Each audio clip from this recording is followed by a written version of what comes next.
ইউনূস সাহেব এবং তার সরকার এই রক্তের উপর দিয়ে, জুলাইয়ের রক্তের উপর দিয়ে, শহীদদের রক্তের ম্যান্ডেট নিয়ে তিনি ক্ষমতায় এসেছেন এবং তার অনেক উপদেষ্টা বারবারই বলেছেন শুধুই একটা নির্বাচন করার জন্য তারা ক্ষমতা নেন নাই। আমরা বলছি শুধুই একটা নির্বাচন করবার জন্যই আমরা তাদেরকে এত রক্তের মধ্য দিয়ে ক্ষমতায় বসাই নাই। আমরা তাদেরকে বসিয়েছিলাম সেই পুরনো বন্দোবস্ত ভেঙে। আপনাদের কি মনে হয় এই ঢাকা বিশ্ববিদ্যালয়ে যেদিন সকল ছাত্রকে হল থেকে বের করে দেওয়া হয়েছে, আন্দোলন মরে গেছে, সবাই চক্ষু বন্ধ করে বাড়ি ফিরে গেছে, সেই আন্দোলনের বাঁশের কেল্লা হয়ে প্রাইভেট বিশ্ববিদ্যালয় পরের দিন যেভাবে রুখে দাঁড়িয়েছে, এই আন্দোলনের দ্বিতীয় শক্তি মানে দ্বিতীয় প্রাণ ফিরিয়ে দিয়েছিল সেই প্রাইভেট বিশ্ববিদ্যালয়। আজকে প্রশ্ন করতে চাই, প্রাইভেট বিশ্ববিদ্যালয়ের কয়জন শিক্ষার্থী জীবনে বিসিএস পরীক্ষা দেয় বা সরকারি পরীক্ষা দেয় যে তাদের কোটার জন্য নামতে হবে? প্রাইভেট বিশ্ববিদ্যালয়ের শিক্ষার্থী এই কোটার জন্য নামেন নাই। তারপরে বাংলাদেশের হাজার হাজার লাখো লাখো কোটি কোটি জনতা তারা এই কোটা চেনে না, তার জন্য নামে নেয় এবং তারা শুধু এই আন্দোলনের জন্যই বা হাসিনাকে উৎখাতের জন্য নামে নেয়।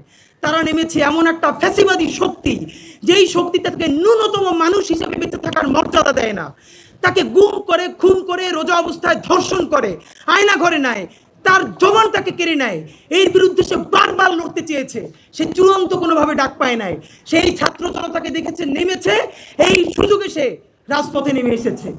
সে শুধুই একটা ক্ষমতার পালাবদল করবার জন্য হাসিনাকে হটিয়ে আমাকে বা আপনাকে অপরাপর অন্য কাউকে প্রধানমন্ত্রী বা দলের ক্ষমতায় আনার জন্য সে জীবন দেয় নাই। সুতরাং আমাদের স্পষ্ট দাবি, এই কথা বলবার পরে যদি আপনারা আমাদেরকে কেউ বলেন আমরা নির্বাচন চাই না, তাহলে আপনি হয়তো মূর্খ অথবা আপনি জ্ঞান পান। কারণ নির্বাচন ছাড়া বিকল্প নাই। নির্বাচিত সরকার আমাদের লাগবেই লাগবে, কিন্তু সেটা কেমন নির্বাচন?